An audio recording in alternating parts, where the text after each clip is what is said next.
Hello, I'm Ready Purpose, and today I'm going to perform the appellation to be. So first, assess the general condition of the balance, then wash, dry, and wear gloves, then gather the all materials indicated to use. We have here the crutches, a good condition, and also disinfectant. Then identify and explain the procedure to the client and ask permission. Before entering the room, talk to the guys, 1, 2, 3. Then, good morning ma'am, I'm Mrs. Smith. I'm ready for customer review and today I'm going to teach you how to use the crutch. We're going to use the crutch. The distance from the crutch in your axilla or handle is must be 2 to 3 inches to avoid hit to your axillary. Then, the distance from your is in the front is 6 inches and in the side is 6 inches equal to 12 inches. Then adjust the crutch to the appropriate curving or level of the client. Then assume that the left part of the body is supported to the client. Then proceed to the procedure. At 2.3, rehabilitation. Advance the right crutch together with the back leg. Advance the left crutch together with the leg. And do it simultaneously. 2.8 post-traumatic. Advance the left crutch together with the good leg. Advance the right crutch together with the back leg. And do it simultaneously.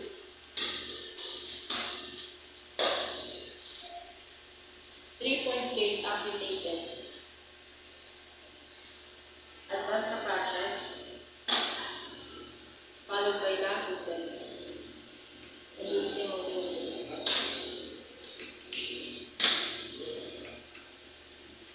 3.+1 gait, injured, rehab. Advance the crutches together with the back leg, followed by the good leg. Just for 5 to 10 seconds. Then do it simultaneously.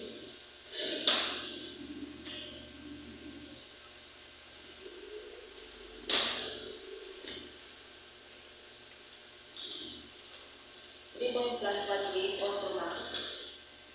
Advance the good leg, followed by the crutches together with the back leg. Rest for 5 to 10 seconds. Then do it simultaneously.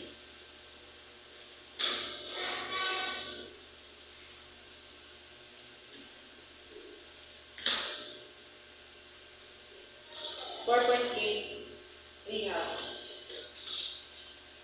Advance the right crutch, followed by the back leg. Advance the left crutch, followed by the good leg. And do it simultaneously.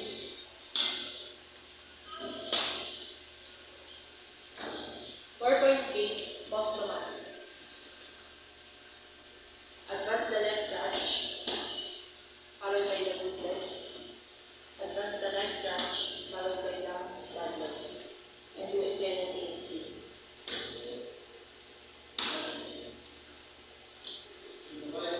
Swing to gait. Advance the crutches, followed by the both leg level to the crutches, either drag or swing. And do it simultaneously.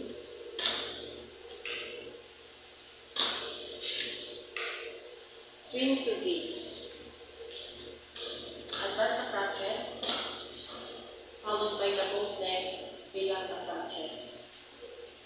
And do it simultaneously.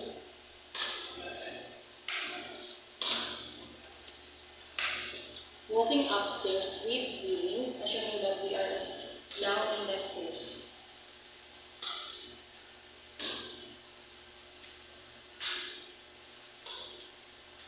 Okay. Advance the good leg, followed by the crutch together with the back leg.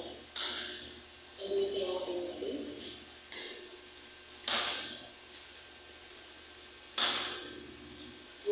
dowstairs with release. Advance the bad leg together with the crutch. Then followed by the good leg. Then do it simultaneously.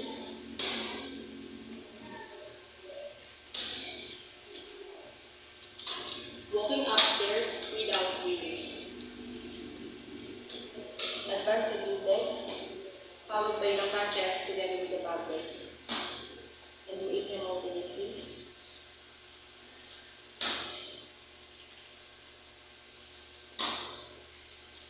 Walking downstairs without release.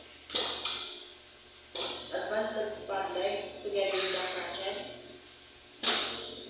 Then followed by the good leg. Then do it simultaneously.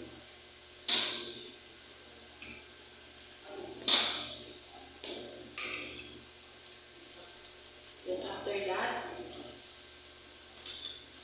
check the vital signs of the clients if necessary. Then leave the clients comfortably. Then remove the gloves.